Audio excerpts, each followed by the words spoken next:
Hey, welcome back. I'm Michael Geisen, your lovely host, and the most remarkable educator on the face of the earth. In my previous career, actually, before I was a teacher, I was the most remarkable forester on the face of the earth.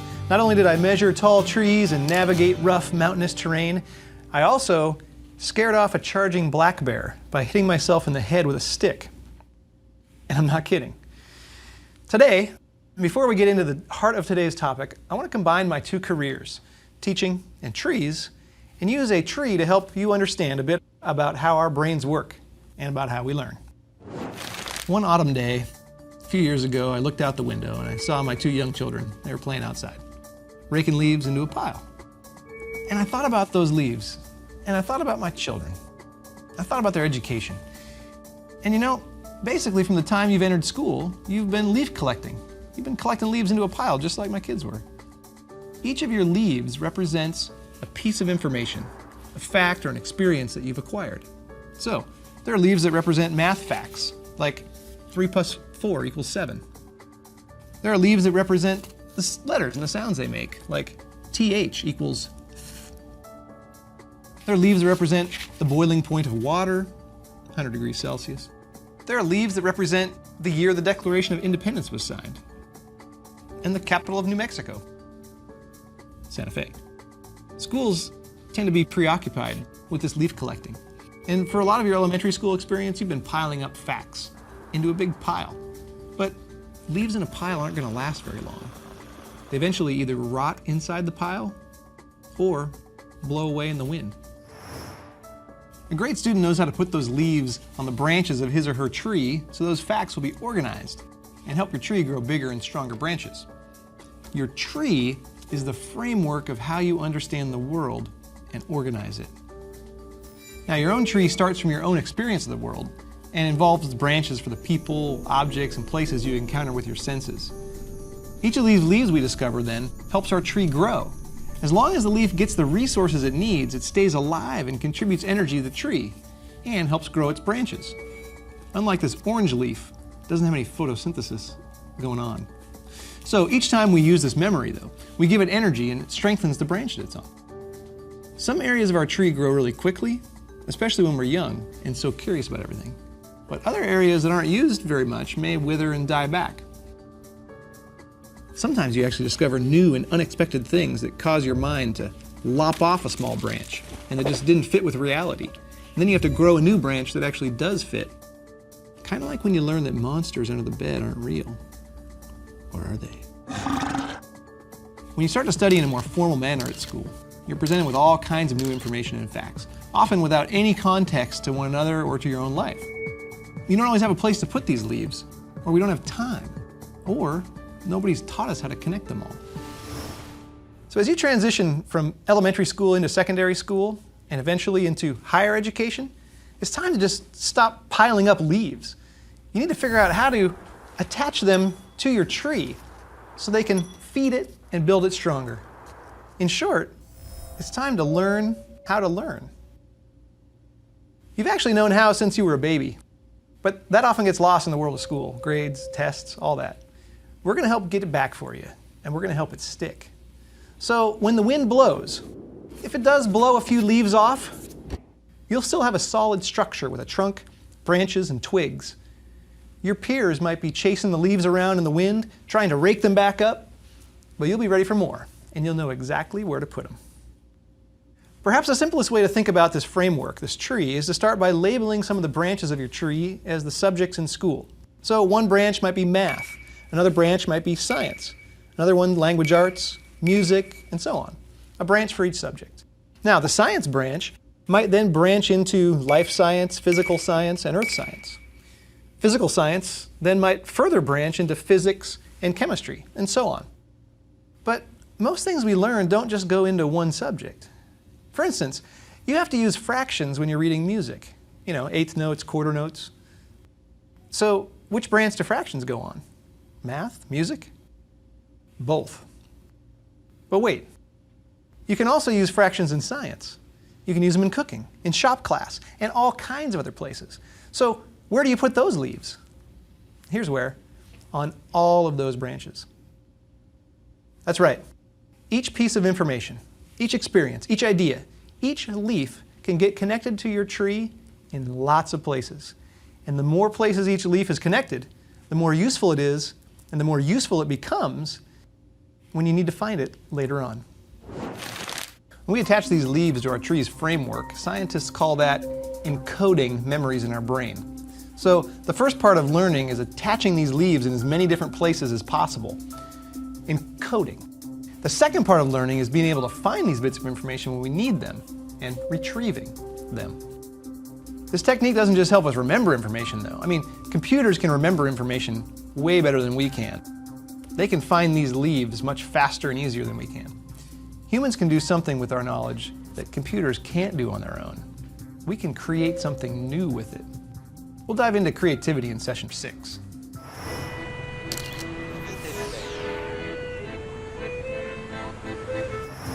For today, let's focus on how we encode and retrieve this information during class. We'll divide it up into 3 sections. 1, preparing for class. 2, participating in class. And 3, taking notes in class. Before a successful student ever gets to class, they've prepared their brain to do some serious leaf attachment. Let's imagine your social studies class is studying the 3 branches of government. But wait, how do you know that? Well, look around the classroom. Most teachers have some sort of a weekly agenda posted, or at least the learning objective posted somewhere on the wall. If not, you probably have a textbook, and you can tell what chapter you're in. Also, you can look on the teacher's web page if they have one. Or try this crazy idea. Ask the teacher what you're going to be studying for the next few days. It's your right to know. Now, simply knowing where you're headed will help your brain get on the right branch of the tree. If you're like Vanessa, the visual learner, or Ken Aesthetic, you may want to actually visualize the hallways of your school as different branches of your tree of knowledge, and visualize yourself walking along the social studies branch into your classroom as you walk in the door. If you've done even just the most basic preparation, you'll have a mental pathway that tells your brain to at least start on the branch labeled, coincidentally enough, branches of U.S. government. So when the leaves start blowing around the classroom and the facts are flying, you'll have a head start on where to actually attach them. Now, you may already have some branches in your mind labeled executive, legislative, and judicial, because you learned some of this stuff back in elementary school. But chances are these branches are pretty spindly. Most of the leaves are gone by now, and you haven't really visited them for a while. So now's your chance to beef them up a little bit. Actually, beef would go on a cow, technically, so you'd want to sort of cellulose them up a little bit. If you simply say, oh, we already learned about that back in 4th grade, and then check out, you don't have the wisdom of the beginner's mind. You've shut off your mind to the fact that even though you learned a little something about this topic a few years ago, you really don't know squat about it. Remember, the beginner's mind is a successful student's mind, and that's where you want to be. Some people spend their entire lives on this subject and still have more to learn. Your branches right now are pretty tiny, no offense. And trust me, they have some room to grow. So, how do you actually prepare for a class without spending too much time and looking like a total dork when you show up? It's really just as simple as drawing a picture. When artists draw a cartoon character, for instance, they start by sketching out ovals for the body and for the head and the limbs to kind of give the idea of some proportions and maybe what that character is going to be doing. They don't start with all the details. They want to figure out, okay, this character here is running and reaching with his ping pong paddle to get the ball. So they want to sketch it out first before they really get the details in there. And that's really all you need to do. You'll add the details when you get to class. You just want to get the basic idea on your page before you get there. It's just a matter of figuring out sort of what those branches might be that you're on and be ready to go. So let's do a couple examples. Get out a notebook and draw with me. Let's get to work.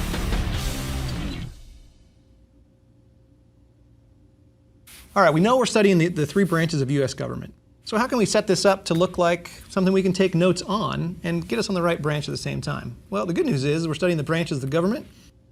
We can pretend like they're branches of our tree of knowledge. What a quinky-dink. All right, so we know the 3 branches of government. We've looked in our book or in our notes or even in our previous knowledge. We know that they are the executive, the legislative, and the judicial. That's really all we need to know to get started. So as you start to draw a tree. Why not? If you're a visual learner, draw a tree with 3 branches coming off of it. One of them is the executive branch right over here. One of them is going to be the legislative branch, and one's going to be the judicial branch right over here. And what you've done now is you've created a visual map that you'll remember better because you've created something, but also you have a place to actually start to take some notes. Now you may want to branch some of these into sub-branches if you already know ahead of time. For instance, the legislative branch is made up of both the House and the Senate.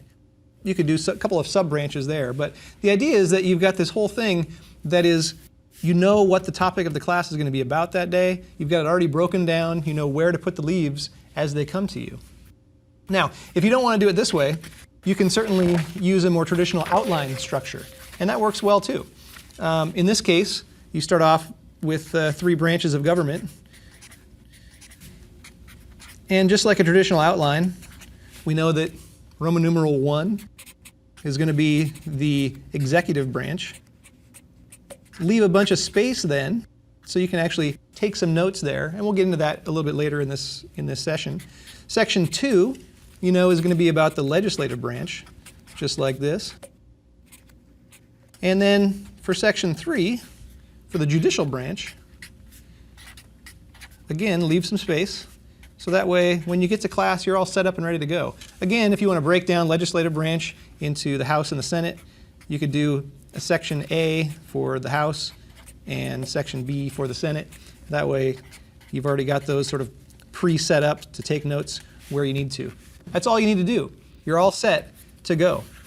There's one more thing I'd like you to do to prepare, and it's inspired by a dead cat. They say that curiosity killed the cat, and there may be a few deceased felines out there. But for humans, curiosity is the key to learning. The most renowned scholars, inventors, scientists, and writers have all been incredibly curious. In fact, when I say goodbye to my own kids in the morning as they head off to school, I don't tell them, be good, or study hard, or actually I don't talk like that anyway, but I tell them, ask good questions, because I know that that's how you learn. So before you close that notebook, jot down one simple question that you have about that topic. It can be really specific, it can be real general, or it can even be as practical as, why do we have to learn this in the first place? That's all right. In our example here of the 3 branches of government, I might jot down, are other nations' governments set up with the same kind of branching system like this? Do they have 3 separate branches? The idea here is to just get your mind asking questions and not just answering them all the time. So, preparation is simple. You get your materials together, duh. Then you get your brain together. What are the two or three big ideas, the branches? Then get your curiosity going. What's a question that you could ask tomorrow in class? I just received this letter from an alert viewer in Benkelman, Nebraska. It says, "Hi, Mr. Geisen. I think you're the greatest teacher I've ever seen. I want to be the best student I can be in class, but I also don't want to look like a dork. Can you help? Signed, Rita. Rita Lott." Well, Ms. Lott, you've come to the right place. In terms of understanding dorkiness, I'm your man. But only because I teach middle school. As far as participation in class, there's a few things you need to understand. You've got to participate if you're going to get it. You've got to be an active learner. Get in the game when you're in the classroom. So what does that mean? Well, first of all, it means show up. I mean, seriously, don't miss class. Don't be sick. Even if you haven't done the reading or the homework, do not miss class. It's rule number 1. Secondly, sit where you won't be distracted. Usually that means in the front of the classroom. Sit where the teacher can see you and you can see the teacher. Sit away from anybody else who's going to be chatting or otherwise distracted themselves. Finally, participate. Participation is essential if you and the rest of the class are going to get it. In other words, you got to step up and be a leader in the class and not a follower. You don't have to look like a dork. But keep in mind, these days it can actually be kind of cool to look like a dork if you do it with confidence and a sense of humor. You can actually make a lot of very difficult situations better if you can figure out a way to laugh and make other people laugh. Seriously. Well, not laugh seriously, but seriously. And if you're really worried about looking like a dork, keep in mind that once you become successful, your classmates who thought they were too cool to learn, they're going to be pumping your gas and making your espresso for you anyway. Here's the deal. The key issue is this. Make sure you understand the concept before you leave the classroom. As you learn, your brain is physically building pathways between your brain cells, which are called neurons. And when you learn new things, when you're attaching new leaves to a branch, so to speak, your brain is building a pathway to get there, to get to that neuron. These are actually called neural pathways, and they're like a road to a destination. When your brain needs to access that information later, it simply travels the same road. The more that road gets used, though, the more established it becomes. And just like railroads, heavily traveled roads eventually get upgraded to highway status. So what does this actually look like when you're learning in class? So imagine your math teacher has just taught you how to calculate the slope of a line by looking at a graph. She says, oh, it's simple.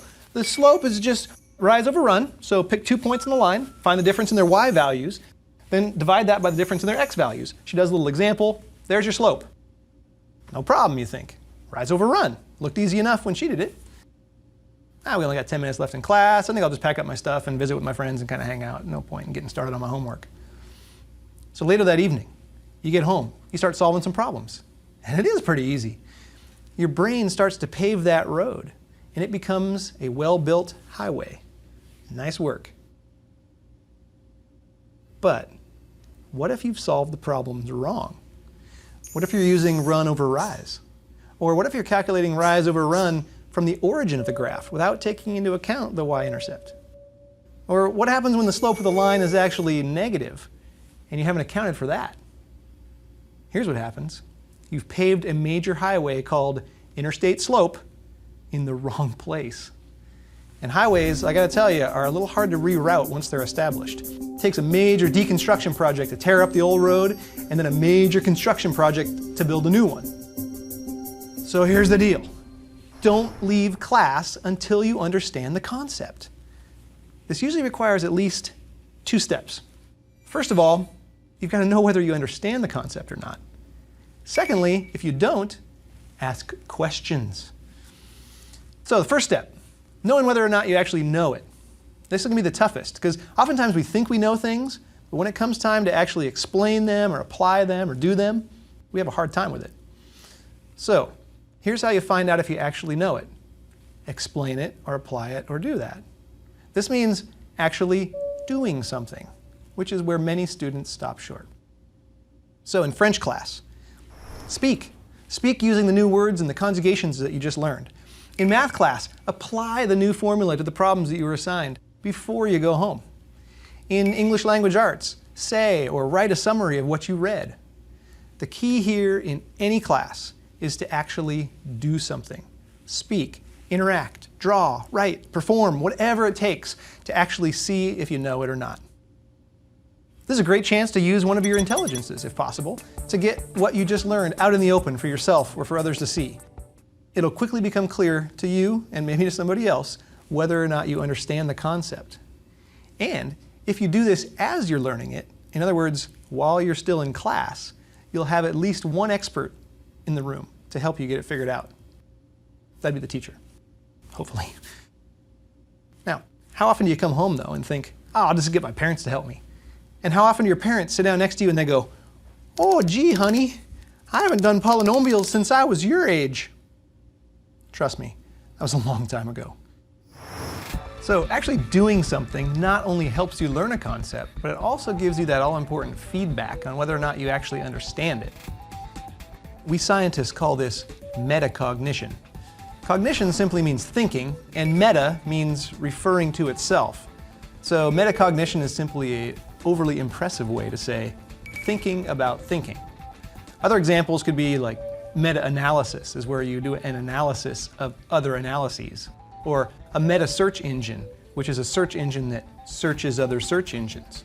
Or meta-cheese, where you cheese about the cheese you're eating. It can be used in a lot of contexts. Now, to be a great student, you got to be able to metacogitate. In other words, to think about your own thinking. to realize whether or not you get it or not.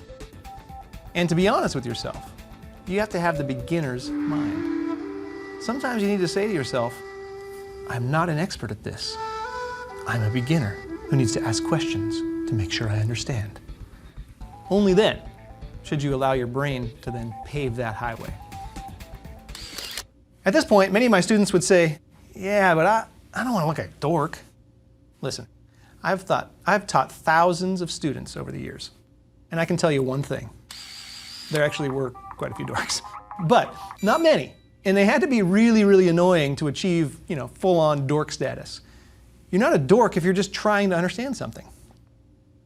But in order to help you, a teacher needs to hear what you think you understand. This shows that you've at least done some thinking. You're not just saying, I don't get it. You're actually explaining what you do know and what you don't.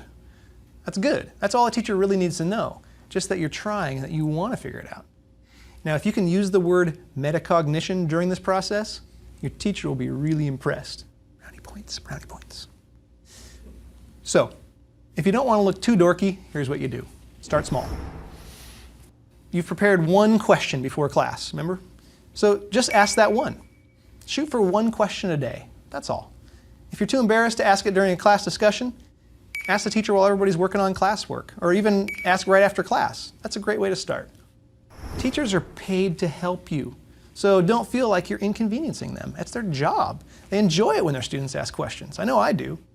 Sometimes when you talk to a teacher outside of class, you can see a whole different side of that teacher. The fun side, most of them, the side that isn't worried about keeping class in order, but really loves the subject and enjoys teaching. I've made a lot of friends with students who have come asking for help. In fact, some of my best students ask for the most help. As you ask a few questions privately, you'll gain a bit of confidence to ask a few questions during class, during discussions. Again, start small. One a day is plenty. But as you see the benefits of understanding things the first time, in other words, building that road in the right place the first time, you might work your way up to more questions. It's going to take a few dozen questions per class period at least before you really achieve dorkdom. So don't worry about it. Even then though, like I said, it's cool these days to be a dork. Embrace your inner dork. It's okay. Embrace it if you have to, and do it with confidence. Plus, you're going to get into a lot better university that way. I just received this letter from a longtime viewer in Elko, Nevada. Mr. Geisen, this letter is not about you because as the world's greatest teacher, I'm sure this never happened in your class. In world history, we're studying the French Revolution, which I actually find pretty interesting. But my teacher is just killing it. He's just not into it. All he does is make us read the textbook, watch boring videos, and listen to lectures about it. What should I do? Signed, Kent. Kent Cook. Well, this is pretty unfortunate, Kent, but somewhat understandable. Not every teacher gets assigned to teach what their passion is, and not all teachers have learned how to make learning fun. But it doesn't have to stop you from learning or enjoying a subject. Here's what I recommend. Take control of your own education. You are the client here. If you don't like the service you're getting, help make it better. Let me tell you, as a teacher, one thing I always appreciate from students is constructive ideas for making class more interesting. It's best to do this privately with the teacher, not in front of the whole class, obviously, but give your teacher some new ideas for how to make the subject more interesting. Projects, labs, theater, art, debate, technology, whatever it is you can think of. I have received plenty of teaching tips from other teachers that I have never seen teaching. How? Students bring me their ideas. The students bring them to me, and then I adapt them to fit our class. Now, I'm not advising you to get in your teacher's face and say, hey, I don't like this class, or you're boring. That's not going to help, even if it does feel kind of good to say that. You need to be constructive and come up with some good solutions. For instance, you can ask about working on independent projects or small group projects that takes it beyond just the basics.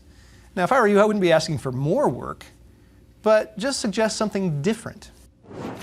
So if your teacher's assigned you to read about the French Revolution and answer some questions on a worksheet, ask them if instead you can make a short documentary video and assure them that you'll cover all the same concepts and information. Or you could design a game, or you could make a website, or you could even write a song. The key is you cover all the necessary information so it has some meat to it. If the meat your teacher serves up is bland, it's your right as a student to spice it up. Another option you have is to ask about testing out of a topic. If you already know how to use the Pythagorean theorem, for instance, to find the lengths of a triangle side, ask if you can take the quiz early, and then you could explore some applications of it in the real world on your own. Or you could find another geometry topic that you're more interested in. If you don't pass the quiz with a high enough score to show that you're proficient at that, just take it as an indication that you just really didn't know the material as well as you thought. Your branches were just a little too spindly. It's all right. You just need to grow them a bit more. Ultimately, it's your education. If you're not enjoying it, put on the chef's hat and start cooking up something better. I got the bacteria blues.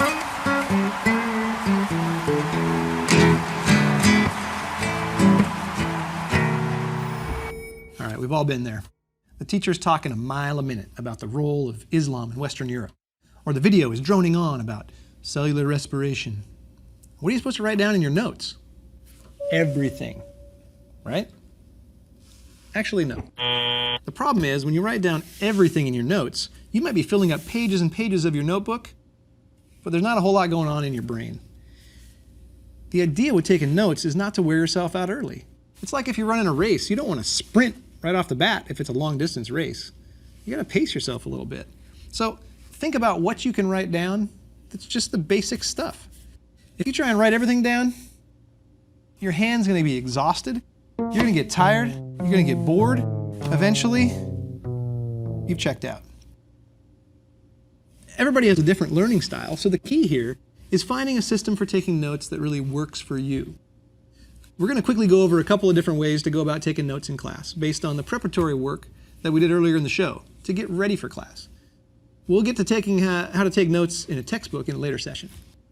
The key when you're taking notes really is to keep it simple.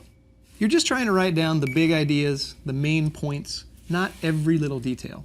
Okay? So the idea here is keep your head up and focused on what's going on. Oftentimes there's visuals, especially if you're watching a video and you're trying to get notes on it. If you're down like this, you're missing all the stuff that's happening. You're missing that interaction that you can have with your teacher. You're missing so much of what's happening in class because you're trying to get it all written down. Keep your head up, lean forward a bit, and pay attention to what the big ideas are. Then once you feel like, okay, there's an important point that really backs up this main point, then write that down. And just write it short. Not a whole sentence, just a little bullet point. Or put it on your notes somewhere, real simple. Sometimes just a word or two is enough. That's all you really need to have. Put it where it goes. If you've set up an outline like we did before, put it there in the proper part of the outline. If you've done branches on a tree like we did, that works as well. Or if you have a concept map, there's a lot of different ways to do it. The idea is the same though. Keep it simple and keep involved with your head up in class. Just writing down the most important things. All right, let's wrap it up and bring it home. When our brains encode information, it's a bit like attaching leaves to a tree. The information in our experiences are the leaves. Our tree is the framework of how we understand the world. The more branches we can attach these leaves to, the easier it will be to retrieve and use that information when we need it. In order to be successful in class, we have to prepare, participate, and take good notes. So, preparing for class can be quick and simple. Preps our brain to put all this new information in the right place. All you really need to prep for class are a couple of main points, or those big branches, and prepare a question ahead of time. Secondly, participation in class is what helps us know whether we understand the concept or not. We got to make sure that our neural pathway is paved in the right place before we leave class. So, try to express what you've just learned and ask questions. Finally, note-taking, incredibly essential in high school and in college, but it doesn't have to be complicated.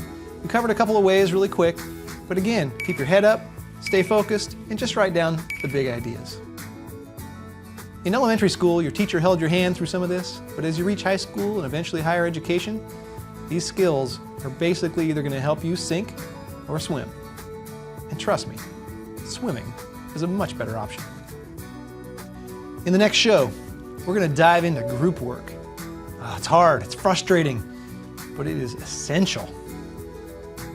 Also, I'm going to show you how to double your speed and strength, how to keep yourself from choking your teammates, and explain how a banana can lead to world peace. We'll see you next time.